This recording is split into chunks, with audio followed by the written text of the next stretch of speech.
본 방송에서 제공하는 투자 정보는 투자 판단에 대한 조언입니다.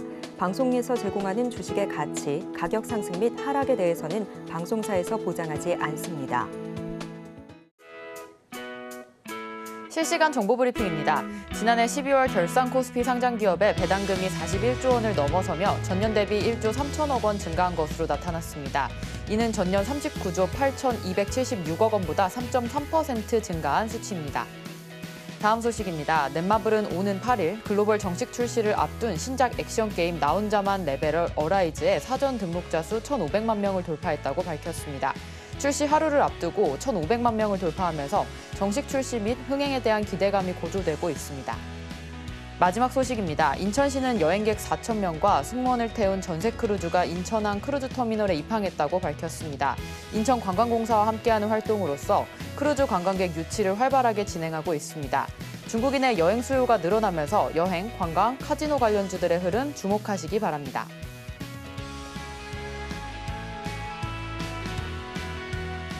사인사색 주식 고수들의 매매 비결이 공개됩니다. 주식포맨 안녕하세요. 저는 진행을 맡은 이정원입니다. 전일 미증시는 좀 부진한 경제지표 발표에 금리 인하 기대감이 높아지면서 상승 마감했습니다. 오늘 우리 시장도 상승세 이어받았는데요. 코스피 2%대의 큰 상승 흐름 보여주었습니다.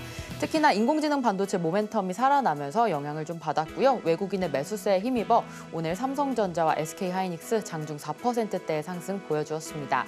자, 우리 이런 시장 속에서 어떻게 전략 세워보면 좋을까요? 오늘 장자방 전문가님과 함께 시장 분석 그리고 수익 볼 수 있는 방법에 대해서 얘기 나눠보도록 하겠습니다. 그럼 주식포맨 힘차게 출발합니다.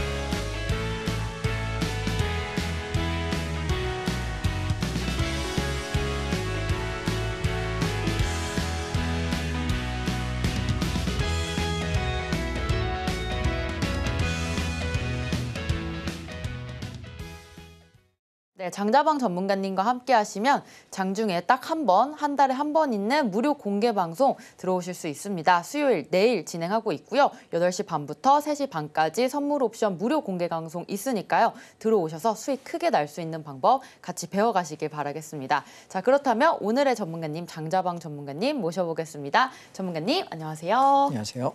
네, 오늘 장이 정말 정말 특히 오늘 또 2차 전지와 자동차 관련주들 해서 다 팔아라라는 신호를 주셨잖아요. 네. 오늘 시장 좀 어떻게 보셨고 왜 그렇게 팔게 되었는지 좀 어떠셨을까요, 오늘?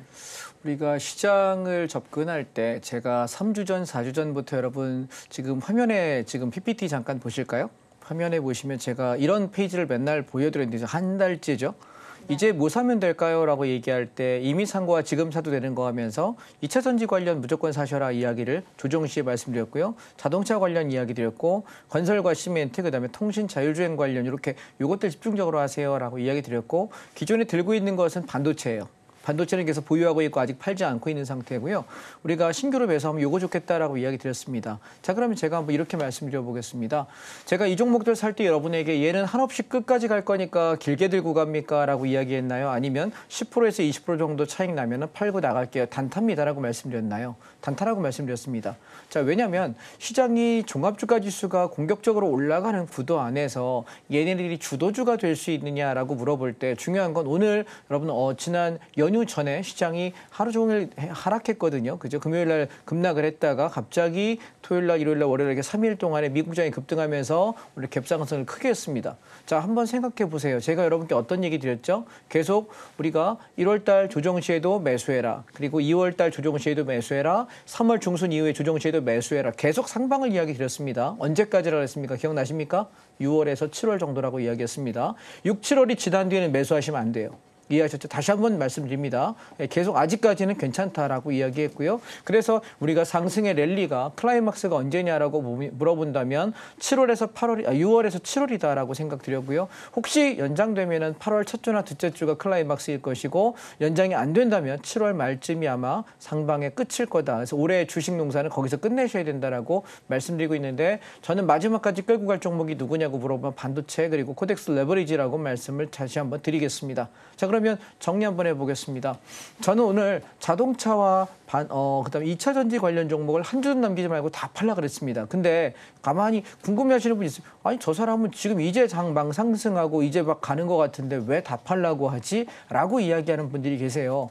여러분 그러면 저한테 뒤집어서 물어보세요. 당신은 그러면 3주 전에 4주 전에 조정 나올 때 왜 사라고 했냐? 제가 그때 매수했을 때 목표가는 저는 저점에서부터 한 15에서 20% 정도 시세를 하면 팔고 나가겠다라는 거였고 왜냐하면 이 종목들이 주도주 업종이 아니라고 생각하기 때문에 그러면 우리가 그 팔아먹은 그 현금을 가지고 뭐 할 거냐면 주도주 업종, 여름까지 올라갈 만한 업종들이 조정이 나올 때 사야 될 현금을 확보해야 되거든요. 이해하시겠습니까?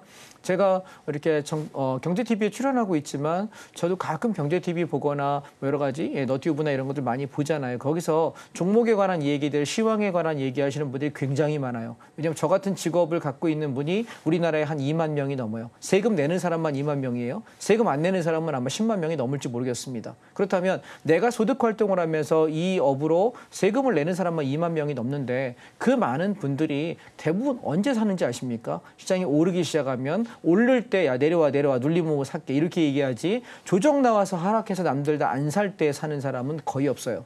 근데 저는 남들 안 살 때 보통 사라고 이야기하니까 대부분 안 사세요. 재미있는 건 제가 경제TV 이렇게 출연하다 보면 뭐 PD님도 그러시고 여기 스태프분들도 계시고 우리가 쉬는 시간에 사적인 얘기들 하거든요. 그러면 주식을 이제 제가 요거 안전하다라고 사자라고 이야기할 때는 대부분 여기 계시는 분들 스태프들도 안 사세요. 왠지 아세요? 떨어질까 봐. 혹은 이미 물려 있는 게 있어서. 근데 얘가 막 시세가 이렇게 막 올라가잖아요. 그러면 그제서 저 이거 살까요? 라고 물어보시면 제가 사지 말라고 얘기해요. 왜? 아니 왜 쌀 때 안 사다가 비쌀 때 삽니까? 라고 이야기 드리거든요. 자, 여러분 주식 어떻게 한다고요? 우리가 원칙 2가지만 한번 세워보겠습니다. 첫 번째, 좋은 주식을 미리 골라놓으세요.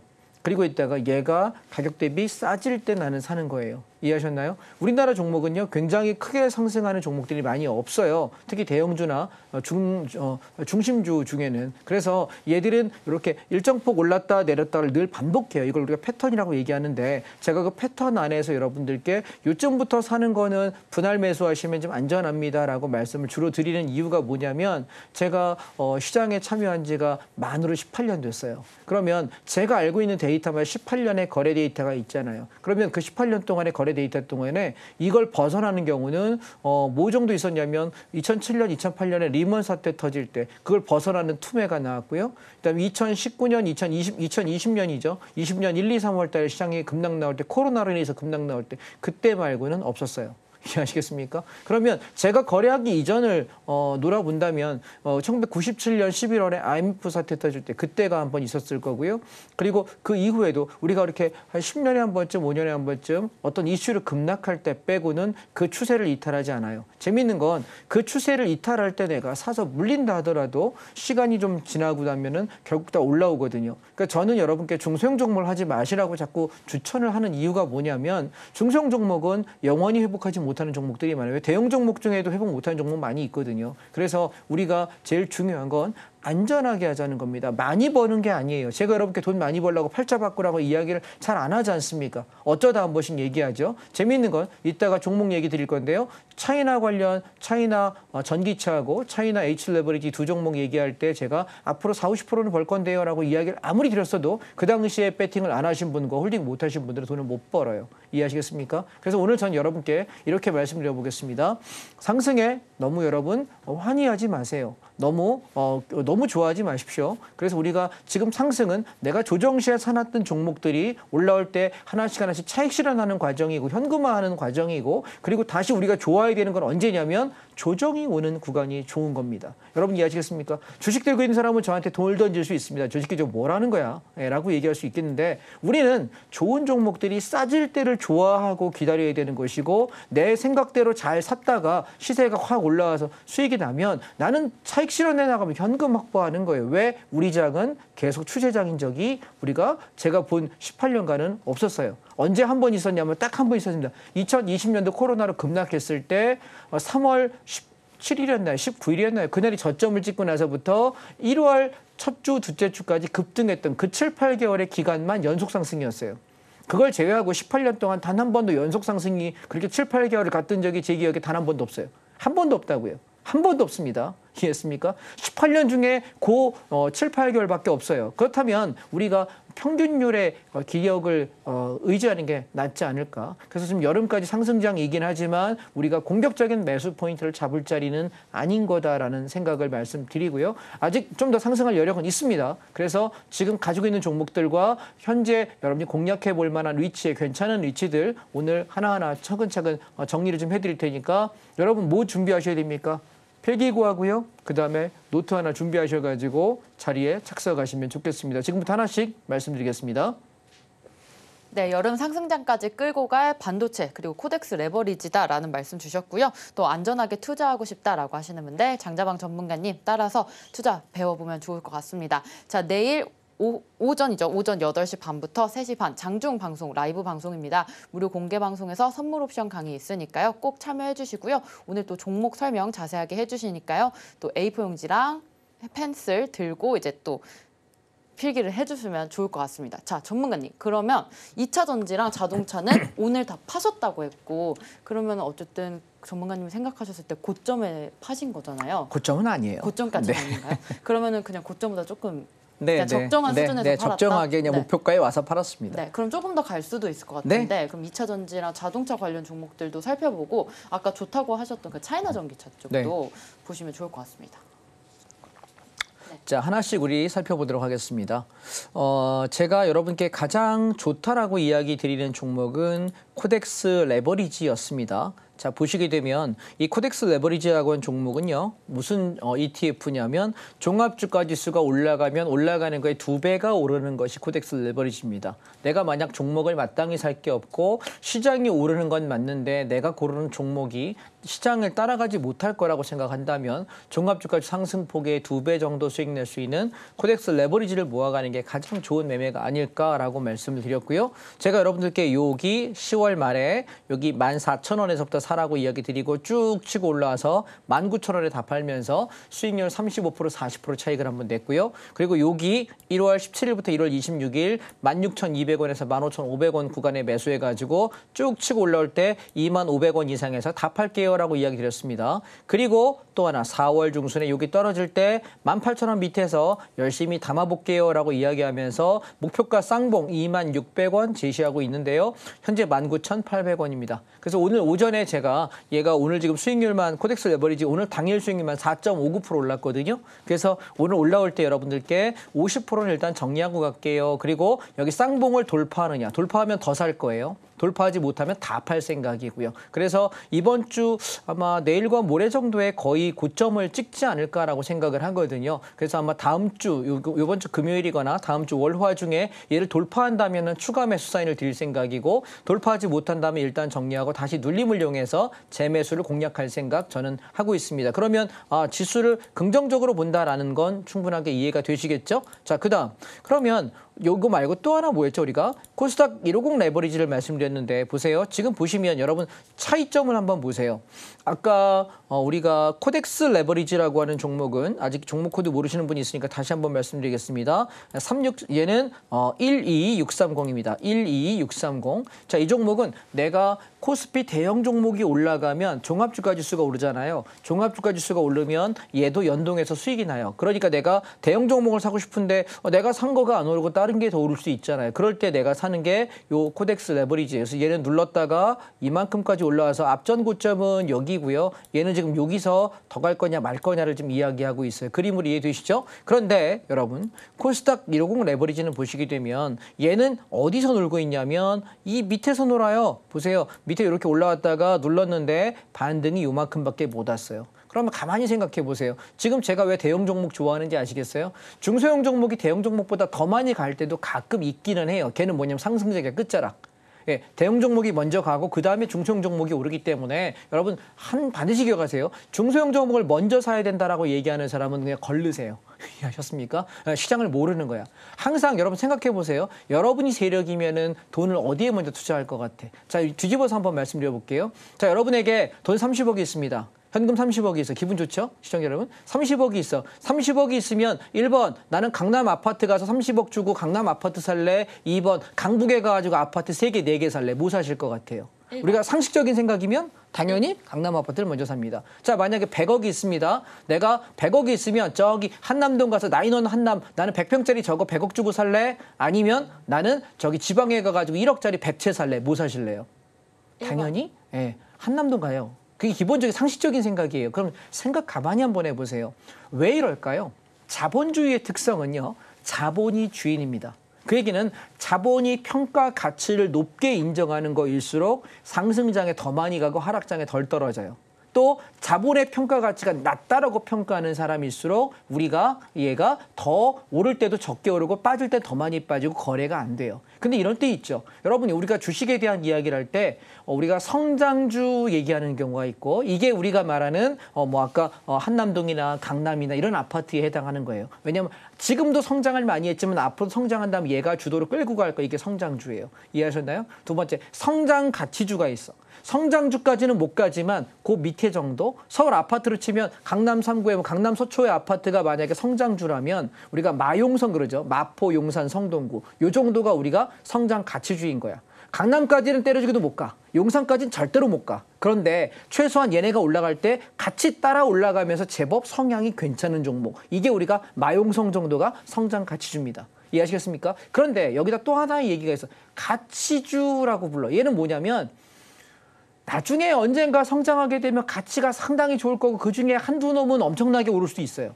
그중에 몇 개는 오를 수 있는데 대부분의 경우는 시장이 정말 좋을 때 끝까지 안 오르다가 시장의 끝에 가서 마지막에 올라가는 종목을 가치주라고 얘기하는데 소위 가치주라고 하는 걸 저는 대한민국 종목 중에서 고르기는 쉽지 않다라고 생각해요. 그래서 만약에 여러분이 주식을 하실 때 저는 이랬으면 좋겠어요. 대한민국 주식 중에 거래를 하신다면 성장주하고 성장가치주 여기까지만 이해하셨나요? 아파트로 따지면은 우리가 강남 3구하고 마용성까지만 아시겠죠? 나머지 저쪽 다른데 저쪽 변두리 쪽을 건드시게 되면 얘네들이 올라갈 때 따라 올라가지도 못할 뿐더러 떨어질 때 더 많이 떨어지고 시세가 무너질 때 회복력이 더 떨어져요. 왜냐하면 사람들이 사고자 하는 수요가 그만큼 따라주지 않습니다. 그래서 우리나라 주식은 이 정도까지만 하시면 좋겠고 만약에 가치주까지 여러분 접근하실 거라면 미국 주식을 권하겠습니다. 이해하셨나요? 그래서 저는 여러분께 어떤 얘기를 하는 거냐면 대형주의 코덱스 레버리지를 여러분이 보시는 것이 대한민국에서는 성장주다라는 거고요. 이 성장주를 내가 개별적으로 찾을 수 없다면 얘가 제일 좋은 종목이라는 걸 다시 한번 말씀드립니다. 그래서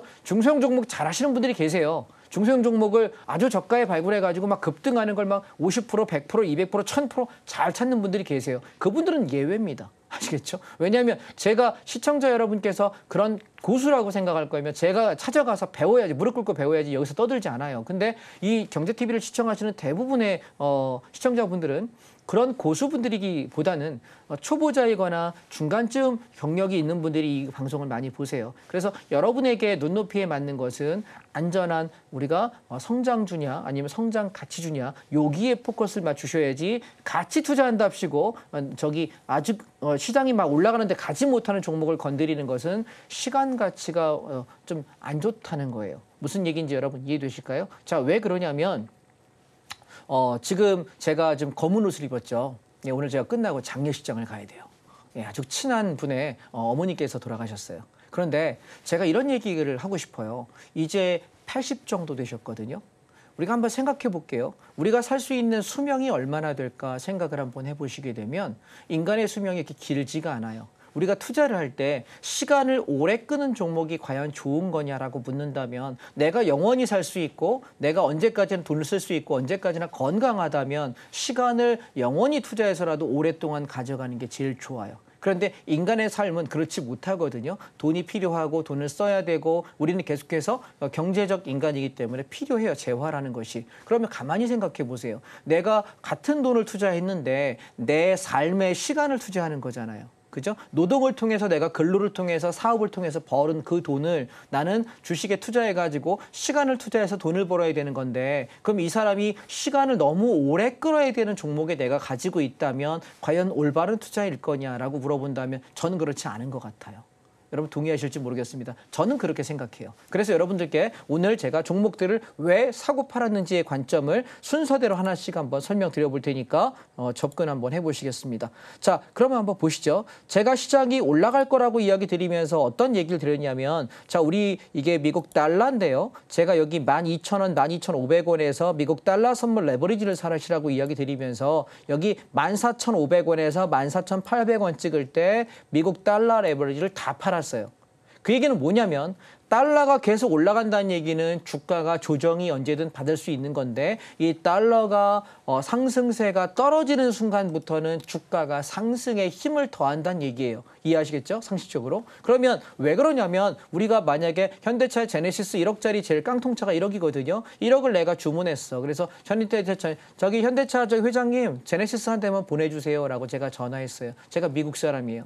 근데 그러면 얼마나 걸려요? 한 달 걸려요 라고 이야기해서 오케이 그럼 내가 계약금 1,000만 원 낼게요. 10%만 내고 나머지 9천만 원은 자동차 받으면 9천만 원 보내겠습니다 라고 이야기했는데 현대차가 한 달 뒤에 저에게 차를 미국으로 보내줍니다. 그러면 그동안에 미국 달러가 만약에 30%가 올랐어요. 지금처럼 급등을 해버리면 그럼 어떤 일이 벌어지냐면 나는 한 달 뒤에 원화로 지불을 하게 되면 나는 9천만 원을 다 내서 1억을 내야 돼요. 근데 가만히 생각해 보니까 야, 30%가 달러가 올랐다. 난 뭘로 내는 게 유리할까? 달러로 지급하는 게 훨씬 더 유리하겠죠. 왜? 달러로 지급한다는 얘기는 그럼 나는 원래 내려고 했던 1억보다 30% 저렴하게 현대차를 살 수 있는 거잖아요. 이해되셨죠? 그럼 현대차 입장에서는 어떻게 돼? 30% 원래 달러 때문에 환차손 때문에 손해가 났어. 그럼 현대차 입장에서 영업이익이 30%가 줄어드는 거예요. 주가 빠져요, 떨어져요? 올라갈까요? 빠지겠죠, 당연히. 그래서 우리가 달러가 올라간다는 얘기는 그냥 주가의 하락 조정 구간이다, 적극적인 상승은 아니다라고 인지하시면 될 것 같고 달러가 꺾이는 순간, 자 보시면 여기 쭉 꺾이죠, 이렇게. 이 순간부터 지수가 본격적인 상승을 하게 됩니다. 개념 이해되셨죠? 그래서 제가 지난번에 여러분 달러 여기서 하다가 여기서 달러 다 팔았어요. 4월 16일 날 얘기했을 때 여러분 기억나시나 모르겠어요. 그 이후로 저는 뭐라 그러냐면 지수가 떨어질 때마다 뭐 사라? 2차 전지, 자동차, 반도체, 그다음에 건설, 통신사라 이야기를 계속 드렸던 거고 그 전에 우리 여기 연초에 조정 나올 때 이때 뭐 사라 그랬습니까? 제가 차이나 H 레버리지하고 차이나 전기차 사시라고 계속 말씀을 드렸습니다. 자, 전체 흐름 이해되셨죠? 그러니까 저는 종목을 찍는 게 아니라 업황을 찍는 게 아니라 시장 전반을 말씀드리는 거예요. 그러면 제가 드리는 시황 안에서 내가 뭘 해야 되는구나 한번 생각해 보시면 좀 더 이해가 되지 않을까 싶습니다. 자, 그러면서 지금 미국 쪽을 보시게 되면 미국 빅테크는 계속해서 연일 고점을 넘어서기 시작해요. 미국 S&P는 계속해서 올라가기 시작하고요. 그리고 재밌었던 게 뭐냐면 제가 여러분들께 차이나 H 레버리지를 이야기 드릴 때 제가 매수 사인을 드렸던 데가 언제였냐면 여기에요. 1,200원에서 1,100원대. 여기서 사세요. 1월 말부터. 근데 여러분 지나보시면 지금 이만큼 올랐으니까 야, 지금 수익률이 50%가 됐네. 대박이다. 지금 생각하시잖아요. 근데 제가 여러분 여기 1월 중순부터 2월 중순까지 살 거 없으면 중국이나 사라고 이야기할 때 이거 여러분 거들 떠나보셨나요? 안 사세요. 왜 안 사시는지 아세요? 자, 제가 여러분 이때 이런 얘기까지 드렸어요. 자, 지금 기억하시나 모르겠는데 월봉 한번 보실래요? 차이나 H 레버리지 최고가가 2015년에 17,000원짜리였다. 근데 지금 1,000원이다. 17토막 났는데 과연 중국이 경제가 17토막 날 만큼 망가졌느냐라고 제가 이야기 드렸습니다. 그러면서 어떤 얘기했냐면 저라면 지금 글로벌의 돈이 다 어디로 갔냐면 전부 미국장에 가 있어요. 그리고 얼마 전에 일본장 엄청나게 올라왔죠. 그러면 또 인도 엄청나게 올라왔어요. 그러면 지금 아시아 이머징 국가들 중에서 아직 오르지 않은 유일한 나라가 어디다? 중국이다. 그러니까 제가 차이나를 좋아하느냐? 아니요. 중국 요리는 좋아한다니까요. 근데 중국을 좋아하진 않아요. 개인적으로. 별로 이렇게 좋은 감정은 아니에요. 그런데 우리가 돈에는 뭐가 없다? 국적이 없다라고 계속 말씀드립니다. 그래서 우리가 쌀 때 사지 못하면 나중에 비싸게 비싼 값 지각비 내고 사야 된다니까요. 그래서 여러분 이걸 좀 길게 보시는 분 입장에서는 한 2,400원에서 3,000원까지 보시면 좋겠다라고 이야기를 말씀을 드렸고 여름 이후까지 보셔라 이야기 드렸고 언제 팔아야 된다라고 이야기 드렸나요? 트럼프 대통령이 10월, 11월 달에 재선에 만약에 성공하게 되면 분명히 중국 두들겨 팰 거예요. 그래서 그 전에 여름쯤에는 올라올 때 제가 목표가 오면 다 팔자라고 이야기할 거니까 여름쯤까지 제일 우리가 최종 병기를 끌고 가는 것이 뭐라고?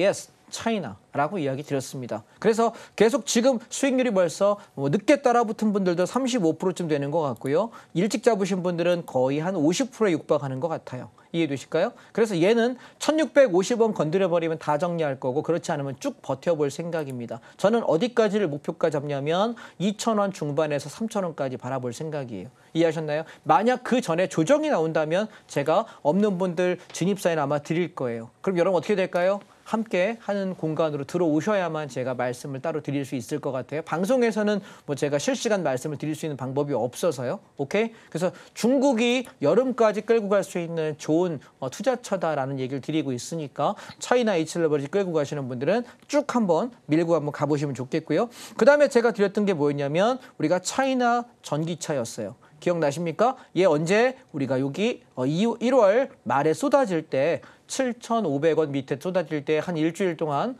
2주일 동안 천천히 사세요 하다가 저점 나오는 날 2월 5일 날 6,500원에 여러분 배팅하세요라고 이야기 드리면서 그때부터 어떻게 했어요? 비중 40%, 50%까지 채워놓고 쭉 끌고 가다가 저희가 7,500원, 8,000원에서 반은 차익 실현하고 나머지 물량은 7,500원 안 깨지면 들고 있어 보세요 하는데 지금 현재 들고 있는 과정이에요. 그러면 지금 우리가 6,500원에 배팅했다고 해도 최하 얼마? 우리가 30% 이상의 수익 중이에요. 그러면 부러울 게 뭐 있나요? 자, 근데 주봉을 한번 보실래요? 일봉 보시면 한참 저기 한데 주봉 보시면 이제 시작이에요. 오케이? 주봉 보시면 이제 시작이라고. 그래서 저는 얘가 9,000원에서 10,000원까지 가는 거는 큰 무리가 없을 거라고 올해 안에 생각을 하는 위치이고요. 만약 조정이 한번 나왔다가 한다면 자, 그림으로 한번 그려드릴게요. 얘가 올라올 때 요쯤 오게 되면 한번 차익 실현해야 될 거예요. 그리고 한번 눌렀다. 만약에 그 안에 눌렀다 간다면 눌렀다가 할 때 바닥을 확인하고 움직인다면 저는 얘를 12,000원에서 14,000원까지 봐야 되기 때문에 그렇다면 우리가 저점에서부터 70%에서 100%까지 수익률을 바라볼 수 있지 않을까 생각합니다. 그래서 차이나가 왜 좋으냐라고 물어볼 때 여러분 주식을 내가 평가 가치로 생각할 때 제일 먼저가 뭐죠? 기술의 혁신.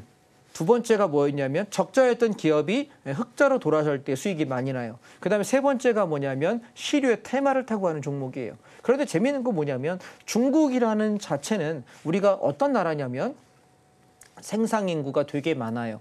우리가 재작년 통계를 바라보면은 전 세계 인구 탑 1이 원래 중국이었는데 인도로 바뀌었죠. 그리고 나서 지금 이제 두 번째, 그러니까 우리가 생산 인구와 소비 인구가 제일 많은 나라가 중국입니다. 그런데 여러분 우리가 봄마다 되게 힘든 게 뭐죠? 황사예요. 그런데 그 황사가 중국에서 오지 않는다라는 멍멍이 짖는 소리를 하시는 분들도 계시는데 사실은 저는 아닌 것 같고요.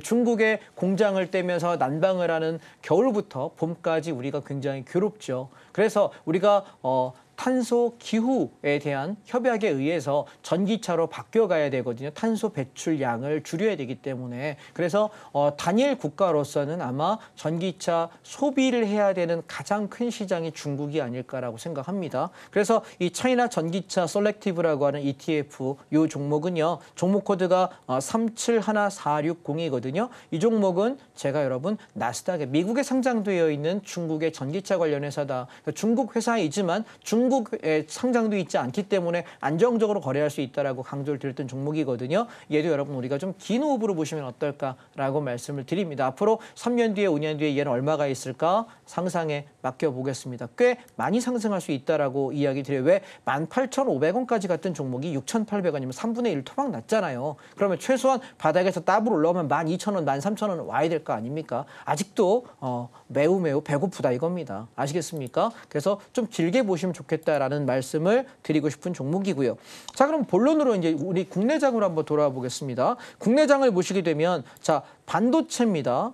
그리고 여기 보시면 자동차입니다. 그리고 여기 보시면 2차 전지입니다. 자, 제가 여러분들께 2차 전지를 말씀드렸던 거는 쌍바닥을 말씀드리면서 2차 전지 여기는 쌍바닥권에서 12,500원, 12,000원 구간에 사세요라고 이야기 드리면서 올라올 때 약 10% 정도 수익 반등 보면 어떨까요? 라고 이야기 드렸거든요. 보시면 지금 장이 오늘 어때요? 자, 코덱스 레버리지를 보시면 급등을 하고 종가 고가로 세게 올라가고 있어요. 차트 보이시죠? 그런데 그런데 자, 반도체 보세요. 오늘은 치고 올라가면서 눌림 이후에 상승하면서 반도체가 제일 많이 올라가요. 그럼 오늘장 제일 강한 놈 누구죠? 반도체예요. 그럼 가는 놈은 내비두는 거예요. 파는 게 아닙니다. 아시겠죠? 꺾일 때까지 내비두는 거예요. 고점 와서 윗꼬리 달면서 무너지는 게 보이기 전까지는 끌고 가시고요. 그다음에 그 반도체 관련해서 반도체 AI 포커스 종목 코드 369150. 그다음에 반도체 핵심 정비 종목 코드 471990. 그다음에 반도체 후공정 예 종목 코드 475310. 이 종목들 전부 다 끌고 가라. 반도체는 냅둬라. 근데 재밌는 건 뭐냐면 자동차 보실래요? 자동차는 보시게 되면 오늘장 분명히 상승장인데 고점하고 쌍봉 맞고 죽는 음봉이 떨어져요. 제가 오늘 자동차 왜 팔라고 했는지 이해되시겠어요? 얘는 음봉이 떨어지면서 시장이 상승하는데 불구하고 올라가지 못한다. 그렇다면 자동차는 힘이 다했다라는 거예요. 우리 지난번에 여기 고점 찍을 때 자동차 반 팔았거든요. 나머지가 못 가니까 정리하라고 이야기 드렸어요. 근데 자동차 관련 기업들을 한번 보시게 되면 이게 조금 더 이해가 되실 것 같아요. 하나씩 보겠습니다. 첫 번째 제일 센 놈이 기아입니다. 자, 기아인데도 불구하고 장대 음봉 이후에 반등은 나오지만 힘이 없다. 그래서 자동차 오늘 한 주 남기지 말고 다 정리해라. 남겨놨던 조금도 하나도 남기지 말고 잔량 다 정리하시라고 이야기했고요.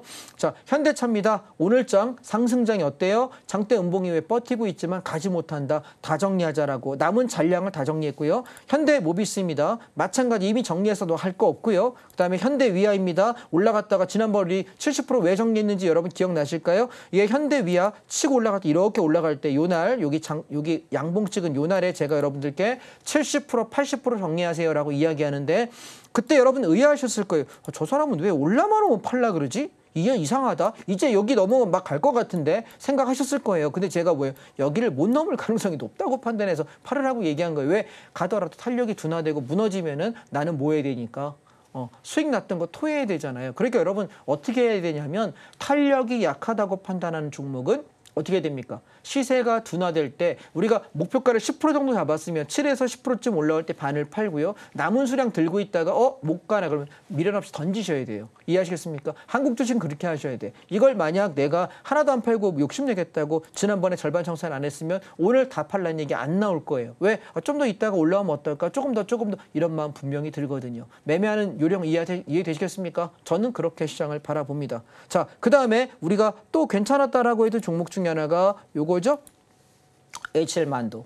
만두 기억나십니까? 당일날 이날 우리 17% 올라가면서 장대 양봉 치고 요 다음 날에 제가 만두 70% 정리하라고 39,000원에서 4만 원 70% 정리하라고 얘기했는데 남은 수량을 오늘 어떻게 했습니까? 싹 다 정리했습니다. 왜? 얘가 이 장대 양봉 이후에 조정이 38,000원 무너지면 익절해야 돼요. 근데 저게 더 갈지 안 갈지 확실치가 않으니까 자동차 섹터 무너지니 이쯤에서 정리하자라고 이야기 드린 거예요. 우리가 만두 여기 떨어질 때 32,000원, 3,000원 여기서 우리가 매집한 거거든요. 그래서 장대 양봉 나와서 혹시 몰라서 여기서 장대 양봉 첫날에 안 팔고 두 번째 날에 39,000원, 4만 원. 여기서 70% 정리하고 남은 거 들고 있으니까 마음 편하잖아요. 아마 만두 갖고 있는 분 입장에서는 야 오늘장 미국장 올랐으니까 만두 많이 오르지 않을까 기대했을 텐데 실망스러울 거고요. 제가 아침에 여러분께 오전에 시작하자마자 자동차 하나도 남기지 말고 다 팔라고 얘기할 때 이 종목 단가까지 불러드렸거든요. 예, 제가 그 방에다가 글을 올려놨어요. 또 SL도 마찬가지. 얘도 SL도 올라갈 때 요날 우리가 장대 양봉 치날 요날 제가 70% 정리하라고 말씀드렸단 말이에요. 혹시 못하신 분은 요날 하시라고 얘기했고 근데 어떻게 돼요?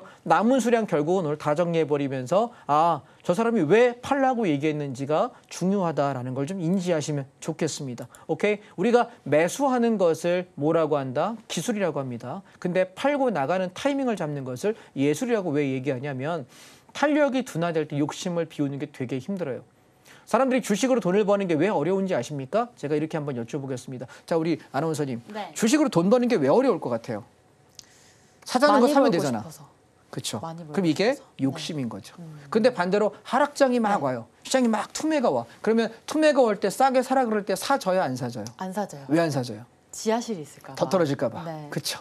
자, 그래서 우리가 뭐 해야 될까요, 그러면? 어떻게 해야 극복이 될까? 자기만의 기준을 좀 세워야 될 것 그렇죠. 같아요. 네. 자, 자기만의 기준이라고 얘기했어요. 이게 제가 말하는 패턴들이에요. 그러니까 과거의 자료를 가지고 어느 자리쯤에서는 시장이 반등을 했고 어느 자리에서는 무너졌고 어떤 위치일 때는 고점 찍고 밀렸고 이런 패턴에 관한 이해도가 조금 필요하지 않을까 말씀을 드리고 싶고요. 그다음에 2차 전지 관련을 한번 살펴보겠습니다. 자, 2차 전지를 한번 보시게 되면 제가 개별 종목들 중에 삼성전기를 되게 좋다라고 이야기 드렸는데 오늘 삼성전기가 4.57% 올랐음에도 불구하고 다 팔자고 이야기해서 조금 더 갈 수 있어요. 좀 아쉬운 건 삼성전기건 조금 아까운 거는. 근데 왜냐하면 지금 종목들이 다른 건 감에도 불구하고 2차 전지가 가만히 보실래요? 포스코 퓨처엠도 다 팔자고 지난번에 70% 털었죠. 그죠? 여기 양봉 치는 날 며칠입니까? 요 날이 4월 24일 날 70% 털었고 나머지 들고 있었는데 오늘 28만 원 건드리길래 다 정리시켜 버렸고요. 삼성 SDI입니다. 자, 이 종목도 보시게 되면 마찬가지 저희가 40만 원대에서 잡고 올라와서 44만 원 10% 목표가였죠. 10%에서 저희가 물량을 60% 70% 차익 실현했습니다. 그리고 남은 수량은 혹시 더 갈라나 봤더니 이틀째인데 오늘 시장이 장대 양봉 나오는 날임에도 불구하고 SDI 우리가 2차 전지과 관련 종목으로 시장에 매수세가 들어오지 않는 걸 보면서 아 글렀다 싶어서 그냥 10% 만족하고 털자라고 이야기 드렸고요. 포스코홀딩스입니다. 얘도 마찬가지. 얘는 좀 더 갈 수 있다라고 생각을 해요. 얘는 제가 43만 원에서 44만 원까지 바라봤던 거기 때문에 그런데 매수가 대비는 10% 이상 수익 나 있는 상태라서 얘는 여러분이 만약 60 내실 분이라면 40만 원 깨지면 다 정리하시고 버텨봐도 상관없어요. 그런데 저는 일단 정리했기 때문에 윗자리까지 가면 들고 계시는 분의 몫이다라고 보겠습니다. 그다음에 LG화학입니다. 저점에서 우리가 38만 원대 잡고 끌고 올라와서 지금 40만 원, 41만 원 찍었는데 얘가 지금 여기서 왔다 갔다 힘이 없어요. 그래서 조금 갈 수는 있다라고 생각합니다만 탄력이 둔화돼서 저는 정리했으면이라고 말씀드렸고요. 그다음에 LG 에너지 솔루션입니다. 마찬가지 바닥 잡고 쌍바닥이죠. 지난주에 지난주 계속 말씀했던 여기 이 쌍바닥권에서의 매수를 잡고 올라왔는데 얘가 고점에서 이렇게 치고 넘어가야 되는 날인데 못 가고 있어서 그냥 정리해버리고 신경 안 쓰겠다라고 말씀드렸고요. 가지고 계시는 분은 38만 5천 원이 무너지면 정리하십시오. 38만 원 5천 원 무너지면 정리하시고 그다음에 마지막 SK이노베이션입니다. 얘는 좀 더 가져가도 돼요. 얘는 좀 더 가져가도 됩니다. 그래서 얘는 12만 원에서 13만 원 언저리쯤 오시면 청산하셔도 괜찮을 것 같다 싶고요. 그래서 혹시 정리 끝나신 분은 굳이 추격 매수하실 건 없을 것 같고 2차 전지는 이렇게 저는 일단 정리하고 끝내겠다라고 이야기 드려요. 자, 자동차 중에 오늘 자동차가 제일 떨어졌던 제일 큰 이유가 뭐냐라고 물어본다면 아마 한국 타이앤테크놀로지일 거예요. 얘가 한원 시스템하고 인수합병한다라는 뉴스로 인해 가지고 장대음봉 떨어졌거든요. 저는 지금 한국 타이앤테크놀로지의 음봉을 매우 사랑합니다. 사실은 요 며칠 내에 여러분이 관심 종목에 하나 넣어 놓으실래요? 한국 타이앤테크놀로지 제가 며칠 내에 저점 매수하자고 아마 할 거예요. 좀 주봉을 보시게 되면 한 3만 5천 원, 3만 7천 원까지만 떨어지면 이제부터 사자라고 이야기할 생각, 4만 원 깨고 나서 생각하겠습니다. 그래서 한국 타이앤테크놀로지를 왜 이렇게 제가 사랑하냐면 우리가 전기차, 자율주행차 세상이 오게 되면 타이어의 소모량이 10%에서 20% 정도 더 많아져요. 그래서 타이어 소모량이 많기 때문에 생산성이 좋아지는데 얘네가 자동차 부품주 한원 시스템을 인수한다는 얘기가 나오면서 악재가 단기에 떨어지고 있는 상태거든요. 저는 굉장히 감사합니다. 조금 더 떨어지면은 4만 원 초반이나 4만 원 깰 때부터 제가 매수를 한번 하자라고 말씀드릴 테니까 이 종목은 관심 종목에 꼭 찍어 놓으시고 있다가 말씀드리면 잽싸게 들어갑시다. 왜? 얘는 저는 중장기 종목으로 말씀을 드린 종목인데 자 보십시오.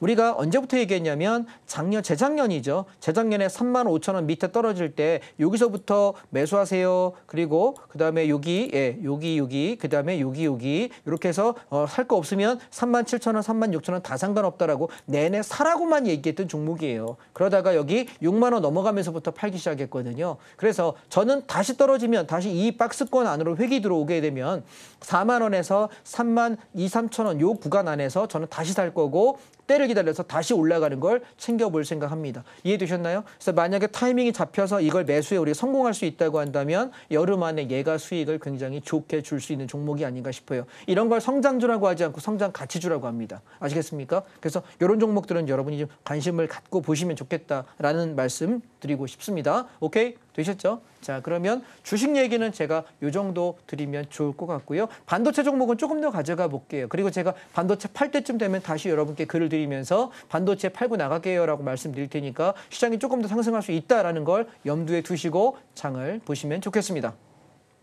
네, 대형주 ETF 투자 전략 같이 세워봤습니다. 2차 전지와 자동차 관련주들 왜 다 매도했는지 같이 분석을 해봤고요. 이렇게 시장 분석과 함께 우리 섹터별로도 같이 살펴봤습니다. 저희는 잠시 후에 돌아오겠습니다.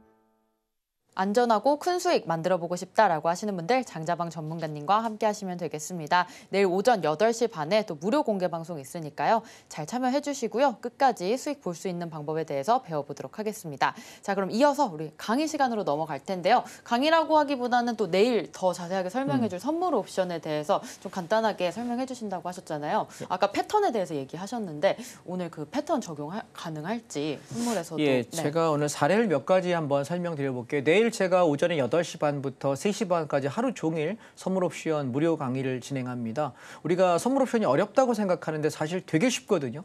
근데 기준점을 몰라서 그래요. 무엇을 기준으로 상방하방을 이야기하는지에 대한 포인트만 잡게 되면 선물 옵션이 훨씬 더 주식보다 쉬워요. 왜? 하락하는 지난 금요일 날 그렇게 장 하락할 때 저희는 풋 옵션에서 400% 더 줬거든요. 그런데 오늘 상승할 때 콜 옵션 10배 났어요. 그러면 우리가 주식에서 백날 해봐야 10%, 20%, 30%, 뭐 50%, 100% 어쩌다 한 번씩 먹는 그 정도인데 이게 매일 이렇게 수익률이 높다면 선물 옵션 해봐야 되지 않을까? 한번 생각해 보시기 바랍니다.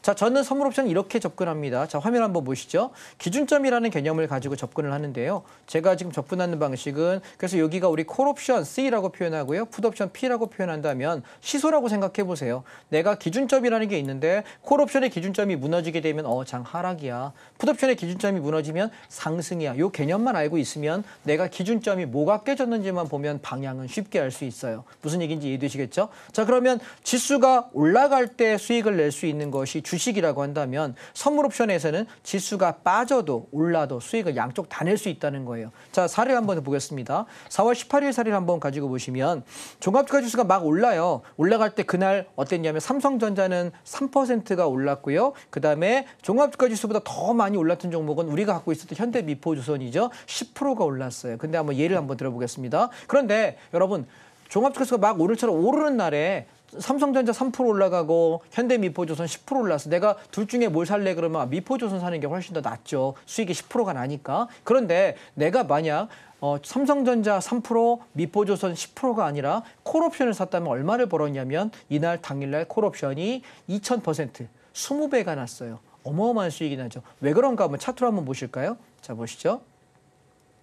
자, 위의 차트는 얘는 아래 차트는 삼성전자입니다. 시가에 개파락했다가 종일 들어 올리면서 이렇게 상승을 하고 눌렀다 오르고 끝납니다.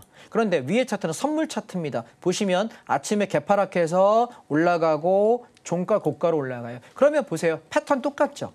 삼성전자랑 선물하고 차트가 패턴이 똑같아요. 이해되시겠죠, 여러분? 자, 똑같은데 재밌는 거 뭐냐면 삼성전자는 똑같은 패턴에 몇 프로밖에 안 올라? 3% 올라갈 때 선물은 이날 얼마가 올라가냐면 4.6P가 올라갑니다. 선물 1포인트가 선물 한 개 학당 25만 원이에요. 4포인트면 100만 원이고요. 4.6포인트면 한 110만 원쯤 되거든요. 그럼 내가 만약에 선물 한 개 학하는데 1000만 원이 필요한데 내가 1억 가지고 주식을 삼성전자 내가 1억 원어치 샀다고 생각할게요. 3% 수익이면 300만 원이에요. 그런데 얘는 내가 만약 1억 원 가지고 선물 사게 되면 10계약을 매수할 수 있는데 그러면 얼마 벌 수 있냐면 1,100만 원이에요. 수익률 11%. 그러면 여러분 선물하고 삼성전자하고 비교할 때 누가 수익이 더 많아요? 선물이 3배 이상 많습니다. 그럼 여러분 뭐 하실랍니까? 선물이 훨씬 더 매력적인 거 아시겠어요? 근데 여기서 여러분 옵션은 더 끝내줍니다. 자, 보시죠. 같은 날입니다. 선물이 저점에서부터 고점까지 올라갈 때 어떻게 우리가 상방인 걸 아냐면 풋옵션의 기준점 3.26입니다. 옵션은요. 소수점 두째 자리까지 기준점을 불러요. 3.26이라고 하는 기준점이 무너졌다. 이거 하나 아는 걸로 나는 그냥 뭐 하면 돼요?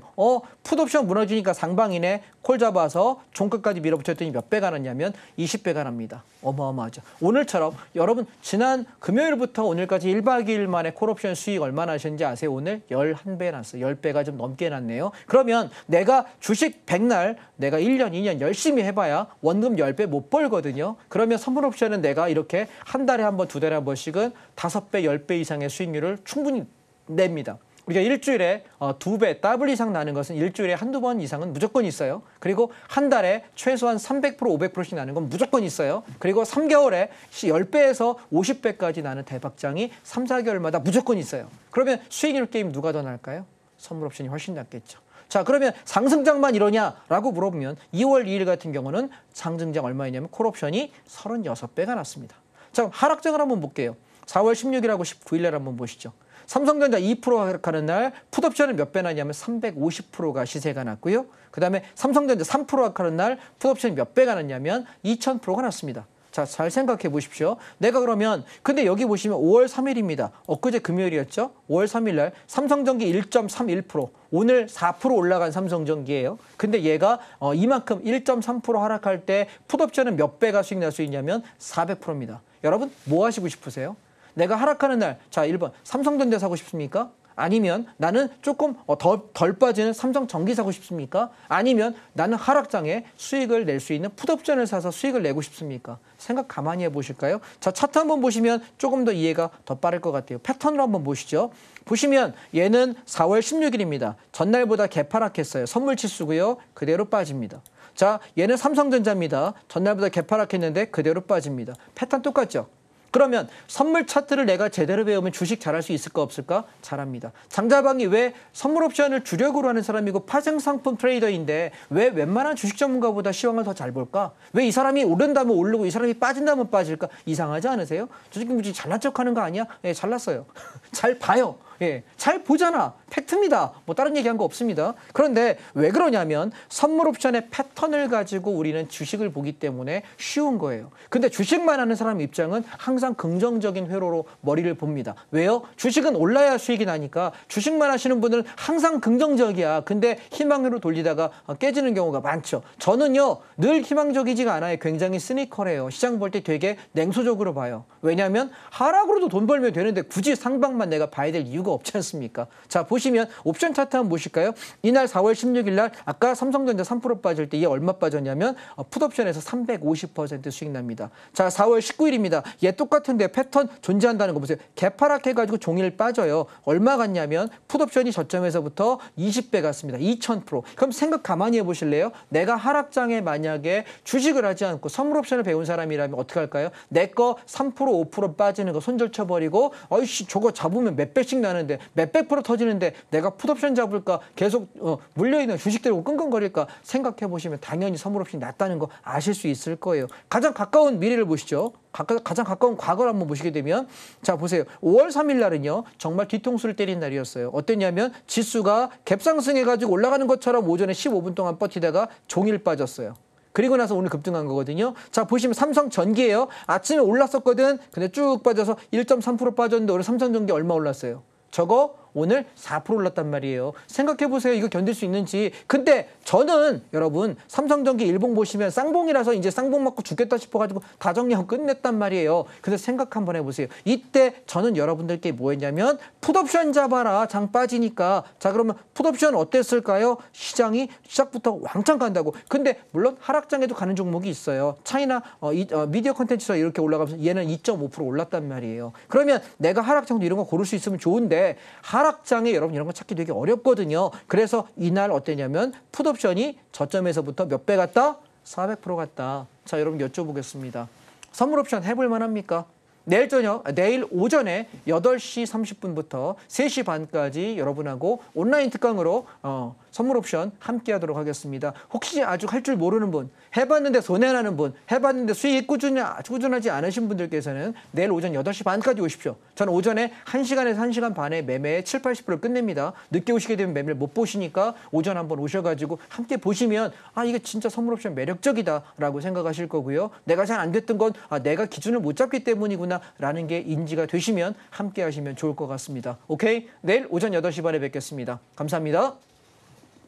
상승장과 하락장 모두 다 큰 수익 볼 수 있는 우리 선물 옵션 강의 내일 오전 8시 반부터 시작하니까요. 꼭 같이 참여해 주시기 바라겠습니다.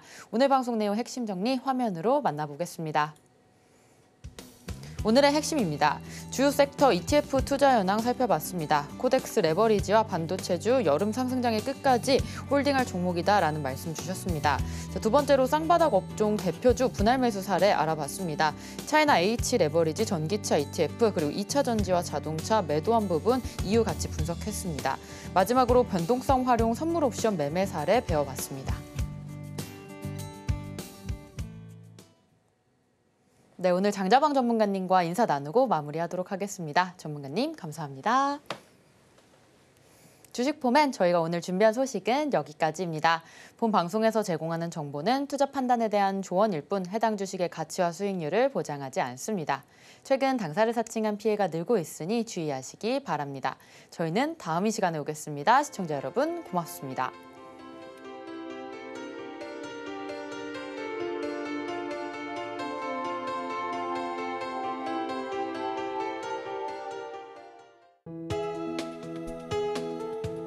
본 방송에서 제공하는 투자 정보는 투자 판단에 대한 조언입니다.